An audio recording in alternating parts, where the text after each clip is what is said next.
I just want to say that I believe you to be one of those people that would have built a bunker in the 50s.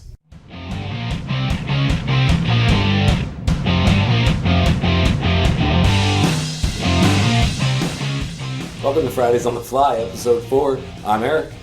And I'm Ward. Follow our creative adventures, community and personal projects, short films, writing, the occasional radio drama performance, movie reviews, and other topics that cross our minds. First things first, on the internet today I saw that the game Fallout 4 might be announced. But imagine that in the 1950s, America started building underground bunkers because the threat of nuclear war was imminent. All the cities went into the bunkers, and then 100 years later, as their supplies dwindle, they send out a lone person to find more supplies. So that's where you open up in pretty much all the games. I just want to say that I believe you to be one of those people that would have built a bunker in the 50s. That would have been fun. You definitely would have had a bunker in your backyard. So while I don't own a platform that could play Fallout 4, I may buy the game anyway, just because. I sent you a text earlier, and you didn't say anything. So you either knew what I was talking about, or you assumed that I sent you someone else's text. My first thought was, did you send me somebody else's text? My second thought was, I bet he didn't. I'll probably find out about that tonight. Oh, well, now you're going to find out. Slam and Jam B-Ball. I'm walking through Walmart, and are you familiar with the little basketball nets that you get for like inside your house? They have a post and everything, and you can adjust the height of them. You probably have one. Yeah. As I'm walking through there, I'm thinking, what a great equalizer for parents today. The Slam and Jam basketball net, like a great spoof commercial would be. Are your kids smarter than you nowadays? Do they know more about your devices than you do? Like, what are your infomercials? In the background, it's like some father hands his kid like his tablet and goes, make the thing do the thing that you do so I can get on the thing. And then the kid does it, and dad feels like an idiot because the kid's smarter than him and he's like 8. The commercial could be, do you want to get even with your kid? Buy him this for his birthday. So the kid opens it, dad builds it and everything. You get in the room and he just starts shooting, dad's smacking balls away. Yeah! Dunking balls. And I thought that'd be a good spoof commercial. And then right at the end, like the dad's phone beeps or something and he's like, I don't know how this works. And he hands it to the kid, and the kid fixes it. Obviously it could be funny. I think it's a great idea. A good name would sell it. Slam and Jam Basketball is not the name, but the concept is... The way I pitch it in the commercial is I'd be the announcer, you'd be the dad, be the guy, or your kid's smarter than you. You want to get even with them, this is how. Buy Slam and Jam made by Little Tykes. Do you want to feel like a man again? Do you want to feel superior once again? Tired of your kids being smarter than you and everything? Remember that time when you were smarter than your kid? They were only 1? Then they turned 2 and it all went downhill. right, something like that, where and then you see the father in the background just housing the little kids in basketball. He could have headband on. I thought that would be really funny. That is rife with opportunity. My kids are totally down for it, but I want you to be the dad. I make you do all kinds of crazy things in my videos. It's time for me to... I totally want you to taunt them too and give a little shiver or something when you score and give the little Matumbo finger. Did you see that? Did you see that? What? Exactly. You call that game? You don't have game. Get out of here. I'll go to the 5th floor. I'm going to drop you off at the 3rd. Slam. But the net would be as tall as you could get it, which is basically our height. Sure. So it just works out perfect. Kids can't reach it quite just yet. Have a block where I smack the ball and it goes across the... That's another idea to put in the idea box. One other thing. Have you ever read any Shel Silverstein books? I don't think so. Where the Sidewalk Ends, A Light in the Attic. Not ringing any bells. You're not familiar with him at all. This was back in probably 70s or 80s he wrote these books. And they're just books of poems. But they're strange poems. Very weird poems. And he would animate them and... Okay, so you have no idea what I'm talking about. Animate or illustrate? Illustrate, I'm sorry. He would illustrate them. I had an idea for one, but if you have no idea what I'm talking about, then that is not helpful at all. Weird poems. Green Eggs and Ham, right? Not quite at all. I'm going to have to bring you one. Salvador Dali in poetic form. He's very funny, very clever. I'm surprised you've never heard of him. So speaking of projects, let's do a project update. So my sidewalk project, which was going to take 2 or 3 months, and we're now in month 5, is finally coming to a close. It is a paver sidewalk. Laid all my pavers 2 weeks ago. I finally have cut all my block. If you're doing pavers, it's best to do a square or rectangular straight-edged sidewalk. Right. That's the easy thing to do. I never take the easy route. I had a big curve in my sidewalk. So that dictated I had to cut a ton of pavers. All the pavers are cut. All the pavers are on the ground like I need it to be. I just have to put in edge restraints.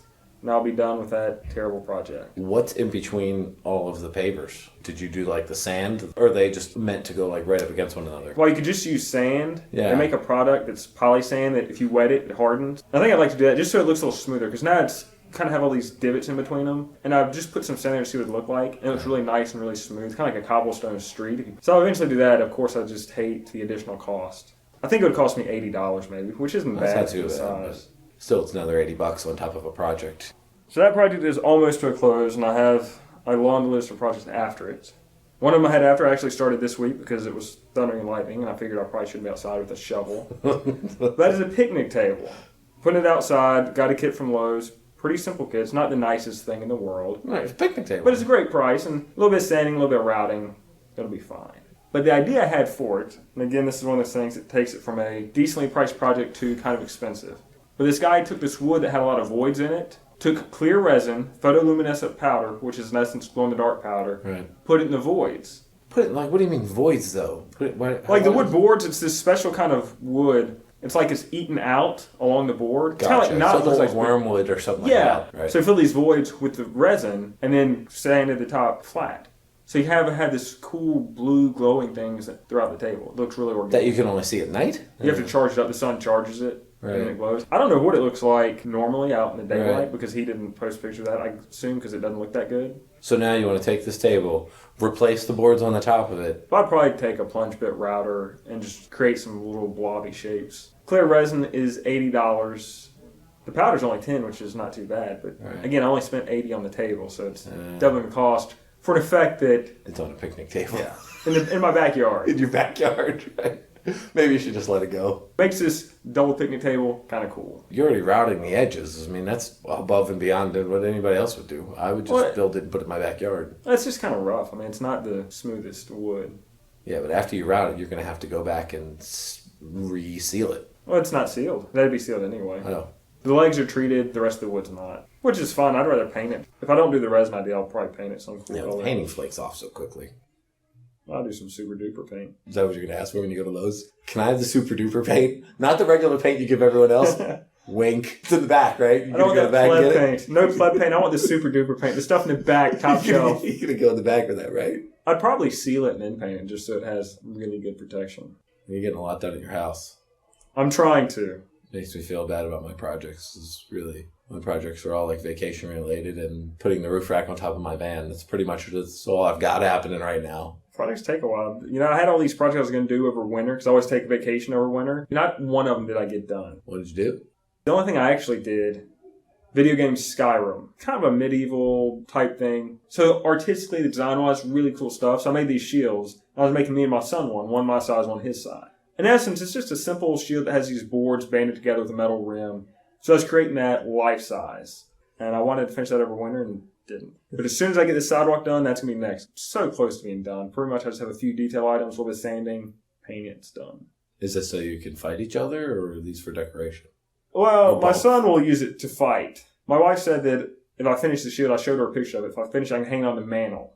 I've got an idea for what's going to go around it. Yeah. It's going to be part of my Halloween costume. Uh-huh. But I'm not going to talk about it yet because I'm going to wait till it's actually making progress. I wanted to do the proton pack on the wall, but my wife said absolutely not. Yeah, I agree with her on that one. But if you're going to put the shield in there, you might as well put the mannequin with the chainmail in there. And because you did not just the chainmail, you did is like the thing that goes over the chainmail too, right? I mean, you went all out. That belongs in the living room. Got to get the man cave going.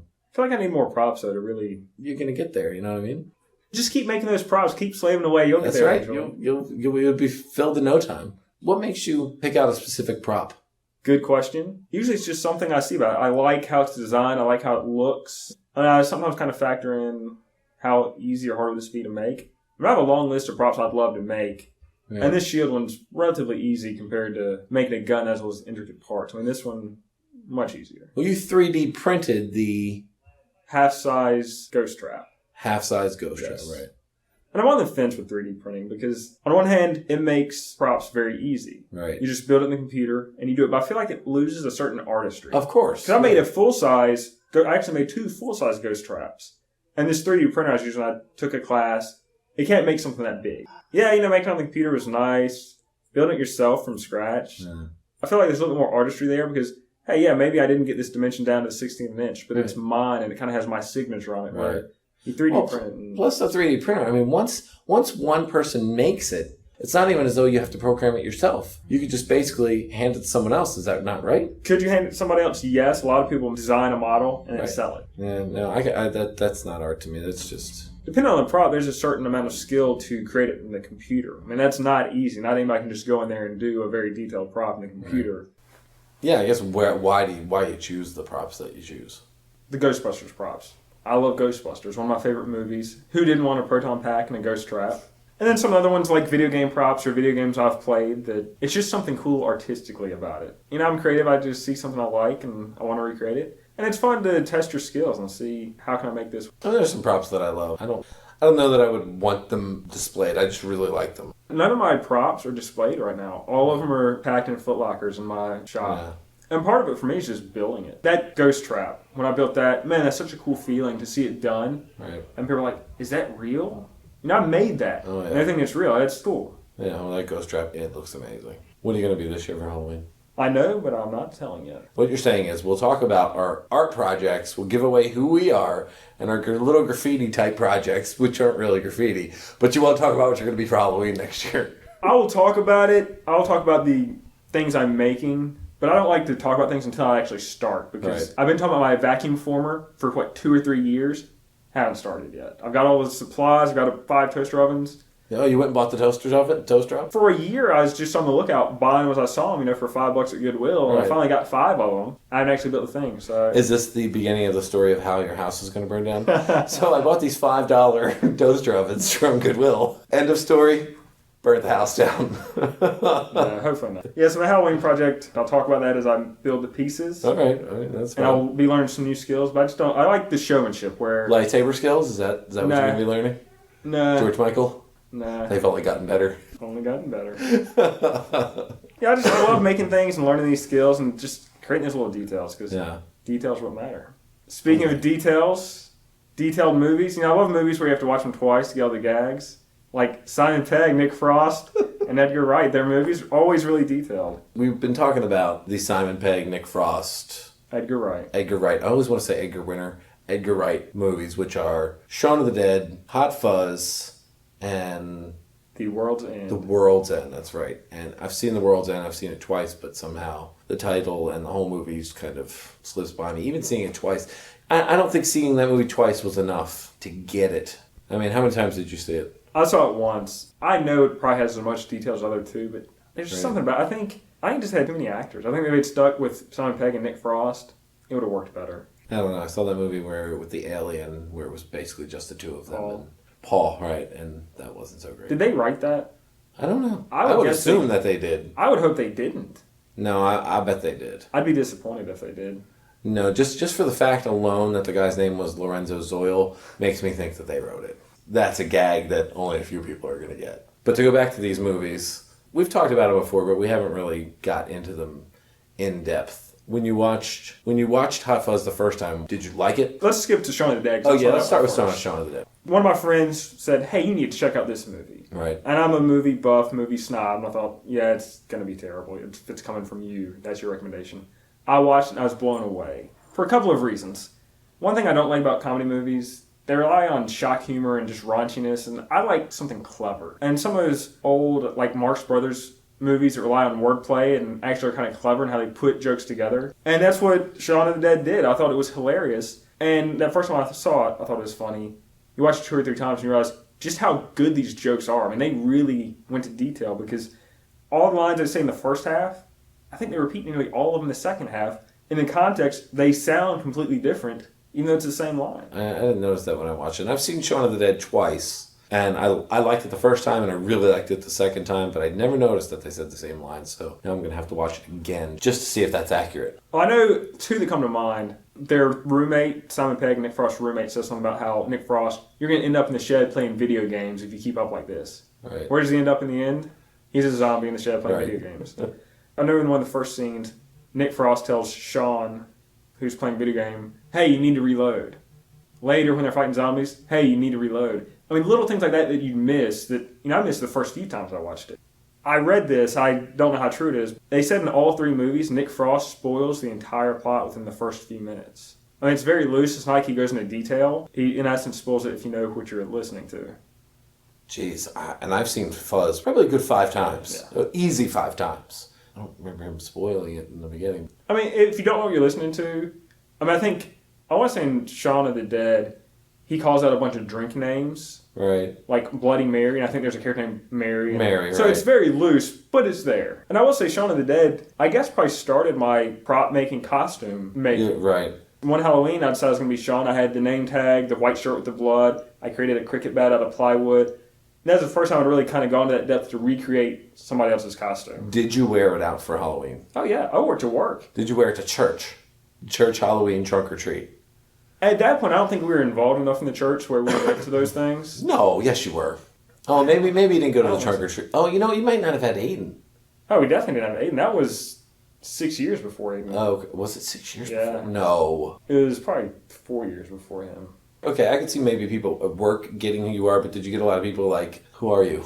Nobody at work knew who I was. Really? I mean, one guy was asking me about it, and I was talking about the movie, and he's like, oh, it's a comedy, I hate comedy. Oh, they're so raunchy, and this one's actually clever. But nobody knew who I was. A few people on Facebook got it, but most people had no idea. I remember when I saw it, I got it right away, because you posted it and you put it up as your profile. Oh, yeah. I knew exactly what it was. I'm going to put it back to my profile now. I like a lot of the costumes that you've done. And the Ghostbusters one was really detailed, and the Night one was really detailed, but the Shaun of the Dead one's just my favorite just because it's Shaun of the Dead. It's Shaun. I like the cricket bat. I like the whole getup. My profile picture actually took the movie poster, photoshopped out Simon Pegg, and put me in there, so it looks kind of like a movie poster. I mean, I wouldn't really went the distance. Oh, it definitely looked like a movie poster. I didn't know how you did it. I wasn't sure how you... I thought maybe you just green screened it or something and... No, if you take the movie poster, there's kind of some borders on the outside edge. Right. So I cut out the middle, put it back together. Yeah, that started my costume craze or fashion. So you didn't dress up as a kid and your dad, what's he doing? Grace, get in here. The boy's dressed weird again. No, I think before Shaun of the Dead, I'd been a drunk hobo for 3 or 4 years.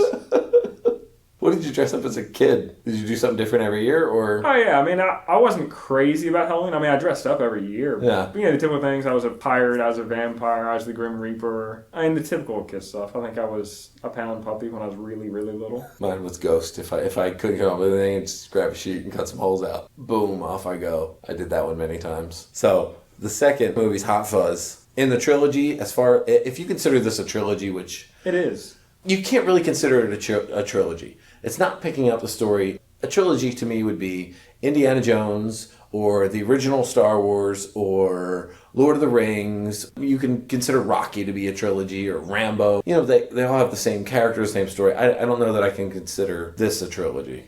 But that is all hinged on the fact that you believe a trilogy has a continuous story. I mean, a trilogy is a group of 3.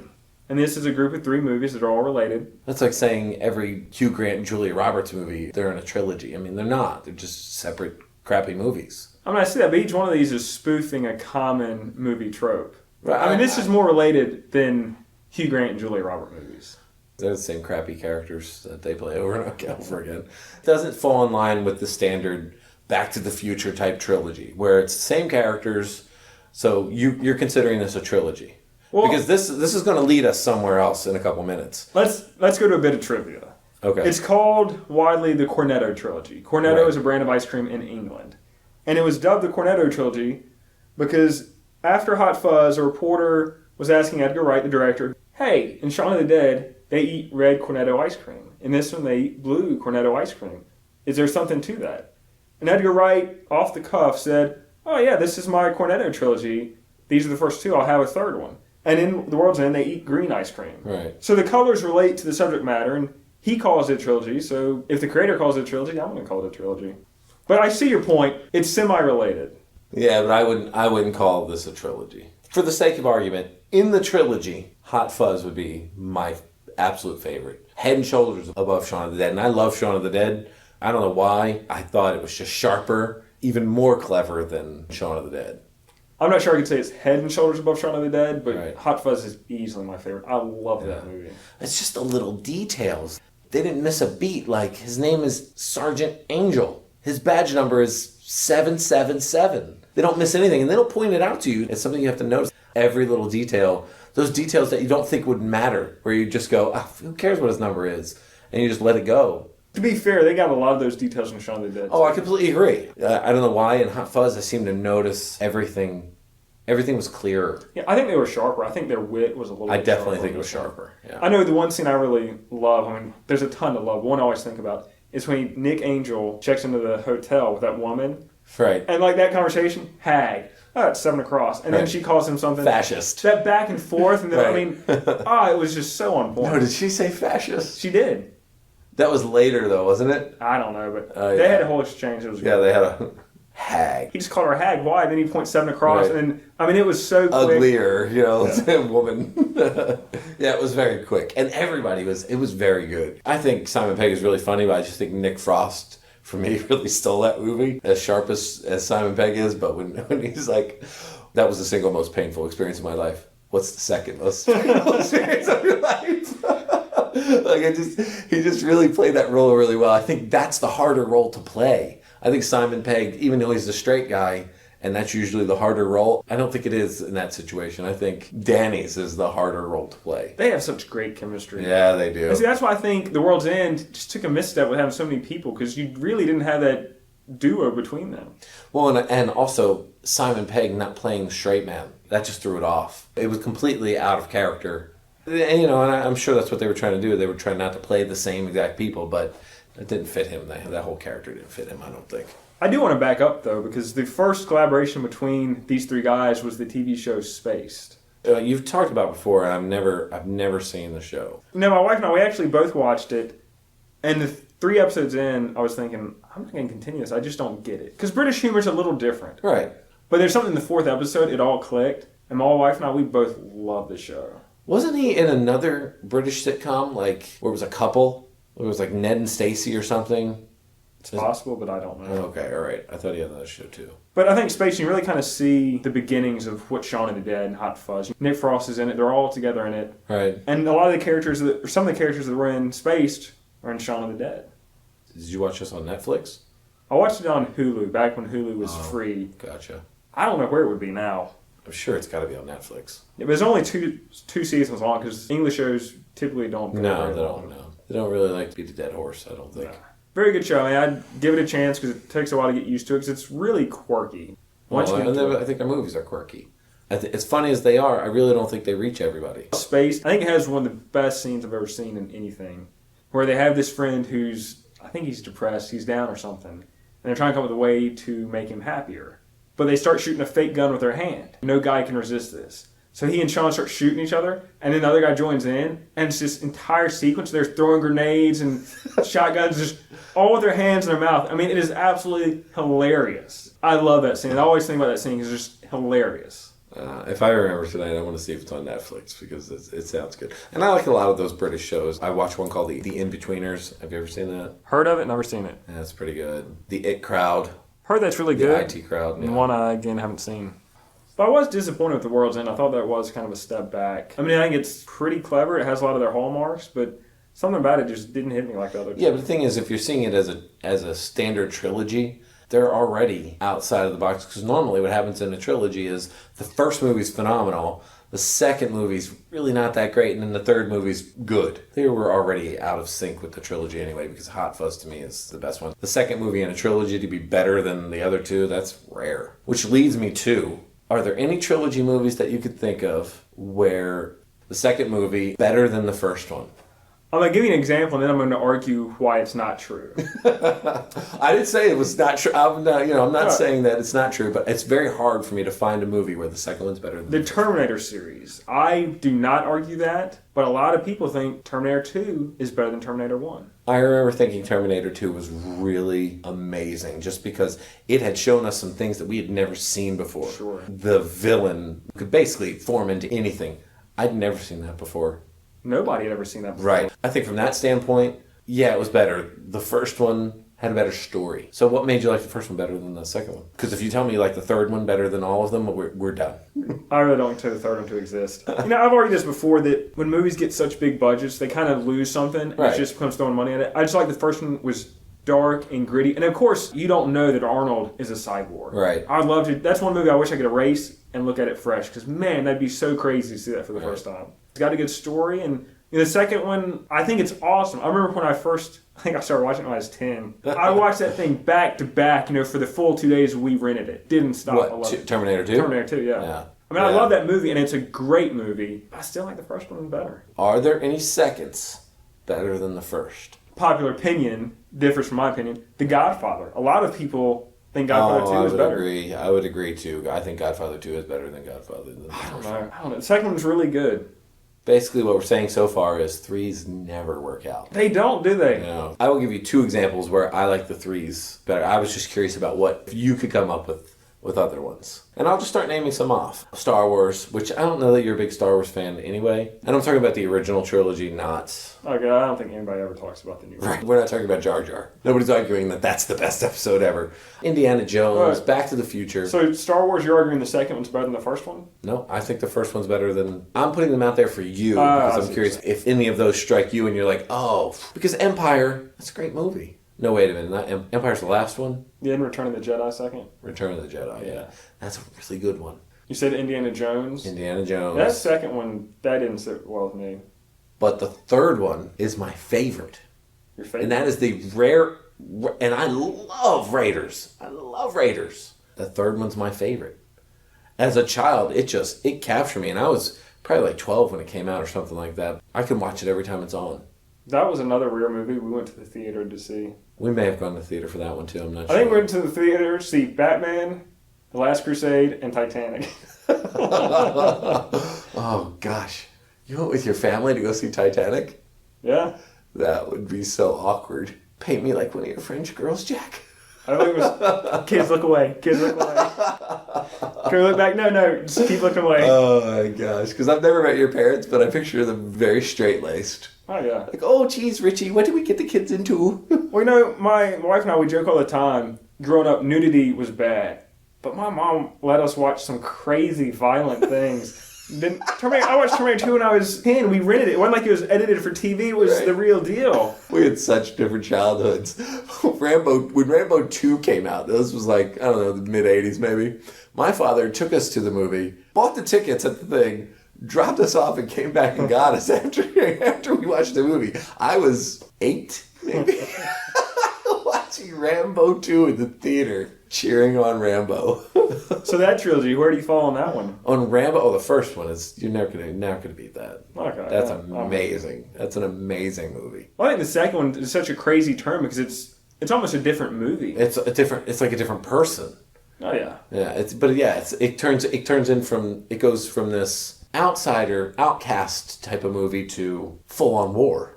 Did that create the kind of hero, super god type character? I think so, yeah. Without Rambo. There's no Rock movies. There's no John Cena making movies. There's no Steven Seagal. I don't think they exist without Rambo. But before Rambo, you still had those ridiculous movies about war and guys being heroes. And basically they were ads for the Army and the Air Force and Navy and Marines. Yeah, Stallone really was the one-man army in that. You kind of wonder because I believe he wrote the first Rambo. Yeah. And it's really amazing. Then he does Rambo 2. And I feel like he kind of got typecast into that action hero guy because looking at his movies after that, you wouldn't realize he can write something like Rambo, First Blood. And he wrote Rocky. Because actually Rambo 1 isn't even Rambo 1, isn't it? First Blood? Isn't that First Blood, yeah. He wrote Rocky too. He wrote these movies while he was working at a movie theater. Oh, really? Yeah. He worked at a movie theater in New York City, taking tickets and sweeping up, and he would watch the movies and write his movies. So do you consider him a smart person or a well-read person? I never would have thought it until after I heard that he wrote the movies, because I had no idea that he wrote the movies as a kid. Read some of his interviews. I was really impressed. I guess it's my own fault for thinking, oh, he's just this action hero, but I blame that on him because he did take those roles and typecast himself, but it's really impressive how well-read and knowledgeable he is. I agree. He makes such bad choices in movies. Bad choices. I happened to be going through the TV. This was like maybe 2 nights ago. Got HBO. This was after hockey. Flipping through, and there it is. Stop, or my mom will shoot. It was Estelle Getty and him in a movie. Stop, or my mom will shoot. I was thinking that same one of terrible Stallone movies. That was the one I was thinking of. And he has so many others. But I think he kind of put himself into this role, and that's why you think he's an idiot. It's because he plays Rocky. Hey, Mick, I lost $20 in that locker once. I don't even need that locker. He just plays these morons, and he plays action heroes, and they're not even action heroes like today's action heroes. They're like, I don't know what you would describe him as in Rambo 2, but it was just awful. Yeah, I'm expendable, you don't know expendable is he? So ridiculous. But I think that's why he gets that rep as being an idiot. You got to finish the expendable one. I want to hear the whole thing. I love your Rocky impression. I don't remember that. What happened after that? Expendable means you're the one not invited to the party. Is that what he says? Something like that, yeah. Go on, I want to hear it. Give me the voice. What's expendable, Rambo? I mean, it was just horrible. I mean, that's pretty much how the actor went. He was, expendable is when you're the one that's not invited to the party. I can't even say it until I gotta hear him say the line. But I got about Rocky.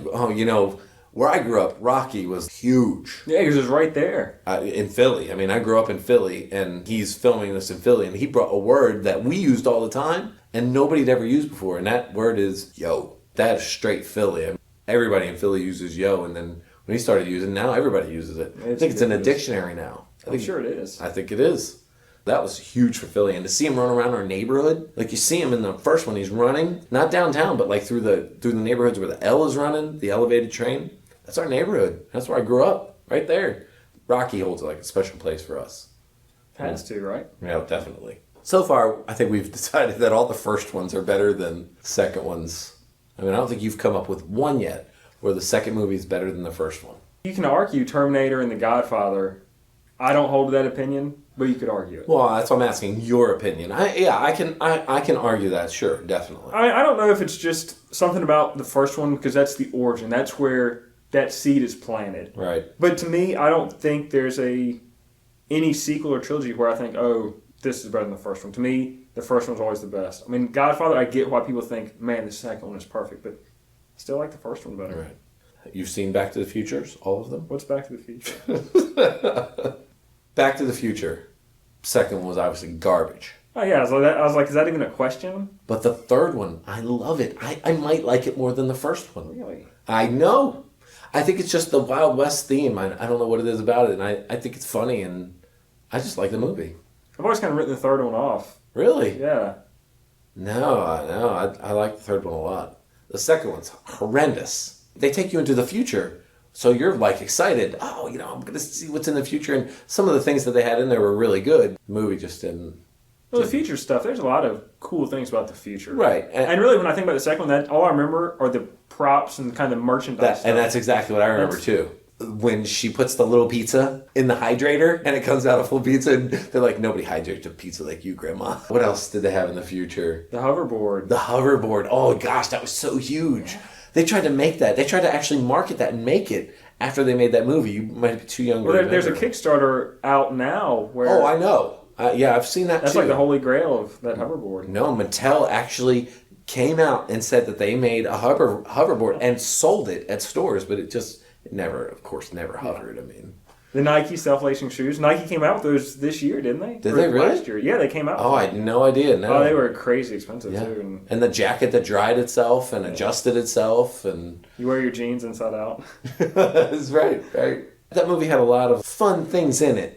But the movie itself, it just didn't quite make it there. Yeah, I'm trying to remember what the movie was even about. Well, the movie was about that... Was that Biff? They had like Biff Town or something? Yeah, right. No, they went into the future. Marty bought the Sports Almanac book. Biff saw that he bought the Sports Almanac book, saw the DeLorean in the future, gets into the DeLorean in the future, gives the book to himself in 1958 or whenever the original was. Then that skews the timeline.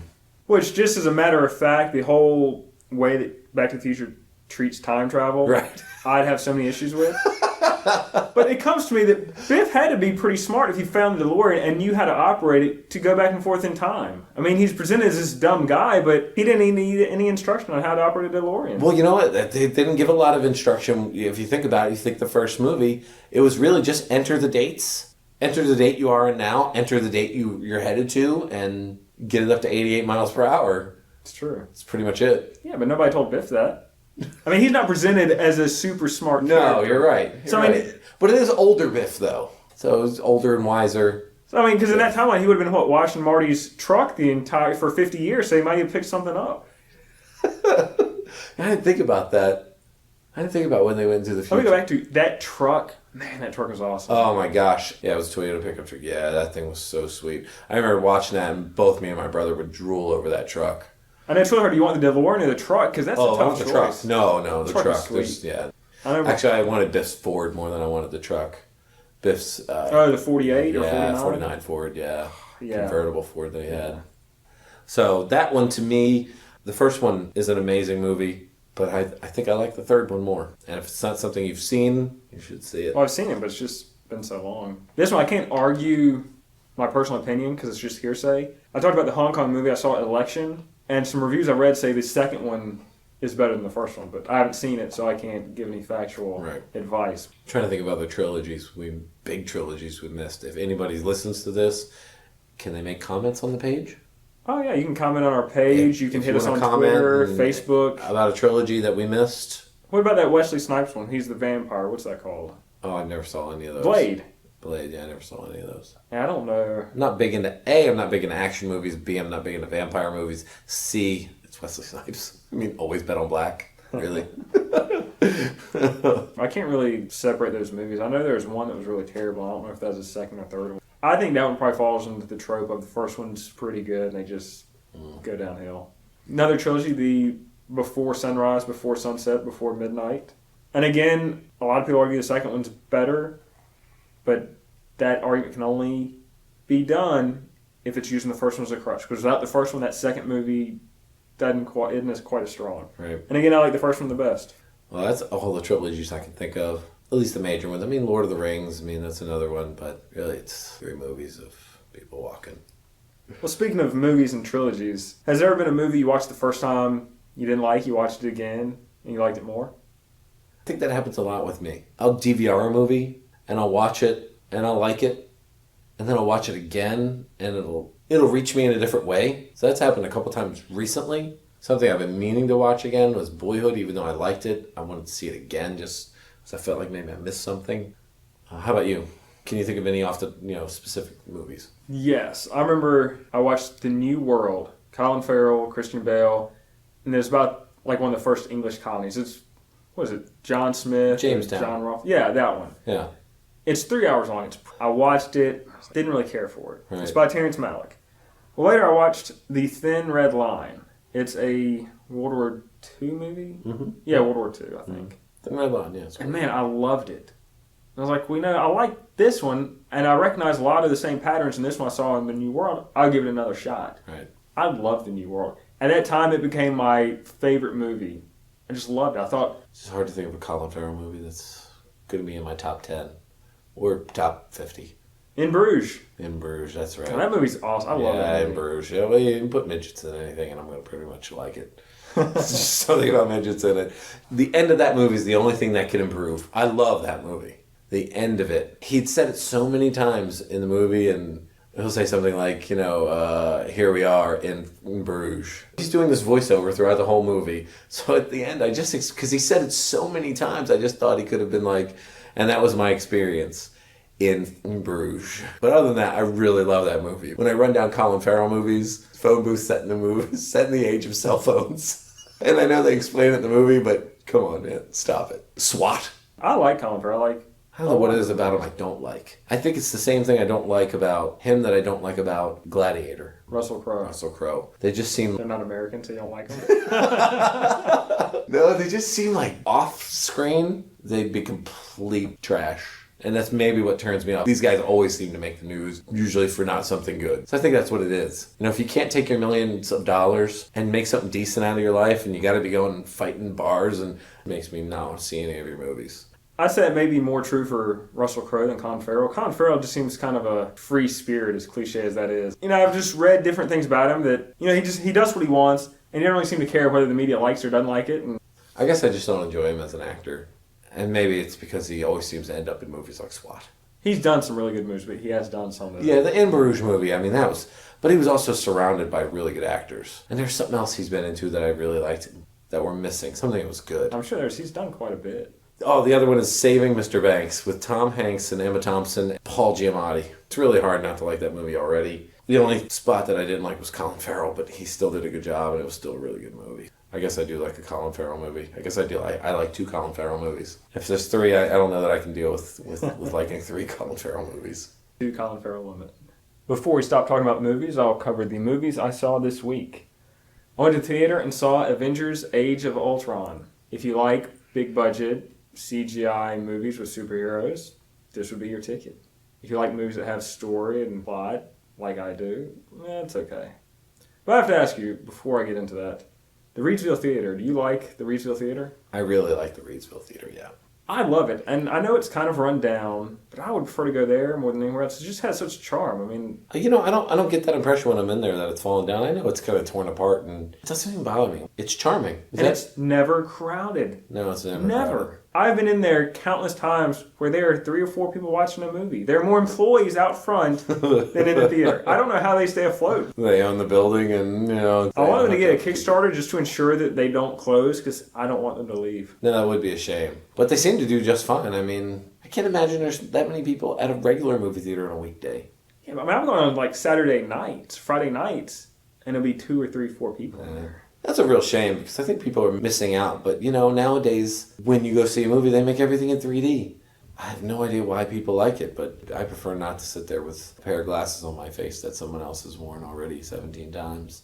They sanitize them first. I'm cool. No, I'm good. Yeah, I know I have a couple people I've seen on Facebook where they'll post that, they're going to movie theaters in Greensboro. I'm like, this one's right here. It's a third of the price. It's an awesome theater. Right. You're going to go and not spend $100 taking your family to a movie. I guess the other side of my argument is I like that when I go to a movie, it's me and one other person. It's a private screen. Right. So I guess I don't want people. I only want people to go there if they're in danger of going out of business. If they're cool where they are, stay away, people. It's my theater. I don't want you bothering me. Reminds me of my childhood. So that was my tangent. I went to the Rockingham Theater to see it. But in the Avengers, the actors really own their characters. Robert Downey Jr., he is Iron Man. Chris Evans is Captain America. They do a great job. They have great chemistry together. But the movie could also be titled Deus Ex Iron Man. It seems whenever they have a problem, Iron Man somehow has some magical setup that's ready to go. His magical setup is his bank account. Like Hulk's on the loose, can't stop him because Black Widow can't sing him a lullaby. So they don't know what to do, and Iron Man says, oh wait, I know. He calls this number, a satellite in space shoots some super Iron Man suit down, he gets in it so he's the same size as Hulk, and they have a fight. There's just a lot of situations where they don't know what to do, but Iron Man's like, oh yeah, I got this, let me just call a number. And I don't know, I find those movies to be ridiculous anyway, so... I like comic books and always read comic books as a kid and still read comic books now, but I don't know what it is about the movies that just seem... They blow it up so crazy and they lose some story that the comic books have. So. And like the villain is this AI. And I don't know, maybe it's just because other movies have always depicted AI as they want to become transcendent and all-powerful. Right. This AI, he doesn't really care. He just wants a new human body. It just seems like such a base desire for somebody that's usually super smart. He just wants a new human body. I don't know. And I just found it incredibly strange. It's like, that's all he wants. He just wants a new body. Because what he wanted to do is kill all the humans. Again, if you like that kind of movie, it's cool. But it's just a little too out there, over the top for me. I also watched Foxcatcher. And that is based on a true story. This millionaire, John DuPont, sponsors a wrestling team. The guy is crazy. Steve Carell does a great job. He has all this makeup. He doesn't look like Carell. It's a crazy story. He has these mommy issues. And you wonder... Is he creating this wrestling team to defy his mom or make his mom proud? And I love the opening scene. The opening scene is great writing. You have Mark Schultz, played by Channing Tatum. And most movies would have the main character saying, man, I'm so poor. I need money. I can't eat. No words are spoken. You see him speaking at a school. He gets a check. The first thing he does is get a hamburger.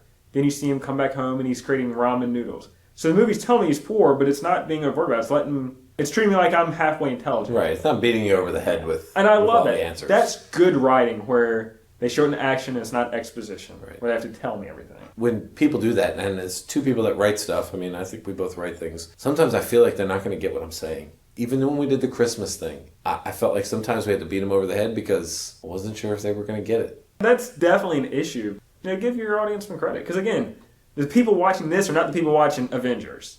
Completely different view. Yeah, no, that's true. Plus, how popular was this? This is based on real life. This is John DuPont. I know the story. I grew up in Philly, and he was just outside of Philadelphia. When this all happened, it was local news. If somebody has heavy makeup, somehow they should be nominated for an Oscar. Right. I mean, again, I don't think this is Carell's best acting movie. I think he did better in The Way, Way Back. What did you think of The Way, Way Back? Because I just happened to see The Way, Way Back 2 days ago. Loved it. I really like it. Yeah. What did you think? I thought it was good. I thought it was really good. I thought the kid was really, he was good. But I keep finding a lot of these movies lately about youth, boyhood, this one, Kings of Summer, A Birder's Guide to Everything, and they all kind of had the same feel to them. Teenager finding himself and finding his youth. And Coming of age. Right, but not a coming of age movie that's ridiculous. Mm-hmm. It's more reality, the kids are shy and they're awkward and, so yeah, I like The Way, Way Back because it felt real to me. I could relate to that kid, I was that kid. I guess I can feel that in all these movies, where I was kind of that kid. I mean, in the Foxcatcher, I never quite got away from I'm watching Steve Carell. I do like the other guy in The Way, Way Back. Sam Rockwell? Yeah. Man, I'm a big fan of Sam Rockwell. I also watched The Gambler with Mark Wahlberg, and he plays a professor. And I'm sure Mark Wahlberg's a very smart guy, but whoever wrote this movie did no research on what a college professor actually does. All Mark Wahlberg does is pontificate and whine. That's his lecture in class. Just that small detail made me think, this is ridiculous. I mean, they couldn't even have him actually teach something. And that's kind of cliche, that the professor is arrogant. I think it definitely has become that. I don't know, maybe Wahlberg's better when he has an ensemble cast to kind of play off of. Right. But I thought he was just okay. He digs this big hole for himself, and he gets out of it. There's never really any tension. That seems weird in itself. He's a teacher with a gambling debt, but hey, it happens. Yeah, it happens to anybody. But then he gets out of it. It's not really even clever. I mean, the last scene was just okay, but it did not deserve to have me watch an hour and a half just to get there. I felt gypped at the end of it. All the characters seemed really flat. Like, they kind of developed this love interest with a student, but I just feel like they're trying too hard. Like, it wasn't believable in the least. And I think Mark Wahlberg falls into the same category for me as Colin Farrell. I can't think of anything that I like him in. The Departed. Oh, The Departed, okay, yeah. But again, that's not really a Mark Wahlberg movie. No, but he was in it, and he was actually really good in it, even though he just kind of plays himself in a suit. There is a Wahlberg-Simon Pegg connection. What's the Wahlberg-Simon Pegg? Donnie Wahlberg, Simon Pegg, and every other actor that's good in Band of Brothers. Band of Brothers, yep, you got it. Band of Brothers was amazing. Everybody was in that. I watched a lot of TV, I watched a lot of movies, and I would call that the best 10 hours I've ever spent watching moving pictures on the screen. I would agree. Before we get too far off track, the last movie is Cobb with Tommy Lee Jones. I cannot even weigh in on this. I've read about Ty Cobb. I know he is not a very nice person, and that's being very generous to him. I've read that he jumped into the stands and would beat up fans. Well, it's actually rumored that he murdered someone. Whether that's true or not, I don't think that was ever substantiated. Yeah, I mean, he was a rough guy, and he would... And despite knowing all that, this movie still felt like a caricature of Ty Cobb. I mean, Tommy Lee Jones chews the scenery throughout this movie. You have this reporter, Robert Wall, who... I don't know, he just always seemed like a comedic character to me. I just can't take him seriously. The movie could have been really cool, but the first half, they just wanted to let Tommy Lee Jones do whatever he wanted to. My biggest part of the movie, it's a baseball movie without the baseball. Gosh, there's nothing worse than a sports movie without any sports in it. Yeah, and this is it. All right, so that brings me to, okay, we talked about Band of Brothers just for a second, and we talked about Colin Farrell in the movie Saving Mr. Banks. So I'm going to pull this one completely out of the rafters. Top 3 Tom Hanks movies, no explanations, go. This is almost the only 3 Tom Hanks movies I can remember. It's not a lot. There's a lot of Tom Hanks movies. The one where he's on the island, he's stranded and he has the Wilson volleyball. Stranded or shipwrecked. No, stop it. Stop saying the names. So the movie is Castaway, with not, as far as not remembering Tom Hanks movies, I'll give you mine, and you can go from there. Forrest Gump, Catch Me If You Can. Ah, yeah. That's a good Which one. I love that movie. And A League of Their Own. No Philadelphia? Come on, you're a Philly boy. No. Now this guy, he's obviously has a ton of stuff. Okay. With that in mind... It was very hard for me to pick 3 when I first thought of it. I do love a lot of these movies. Cloud Atlas, Catch Me If You Can, Saving Private Ryan. Wow. So we only have one that's the same, and that is Catch Me If You Can. Catch Me If You Can. So that should wrap it up. Thanks for listening to Fridays on the Fly. I'm Eric. And I'm Ward. You can find us very soon on iTunes. Currently, you can find us on our website, fridaysonthefly.blogspot.com. You can email us. You can contact us. You can find all other social networks, which are Google+, Facebook, Instagram, Twitter. Search for Fridays on the Fly, and you will find us there. Thank you for listening, and have a wonderful week.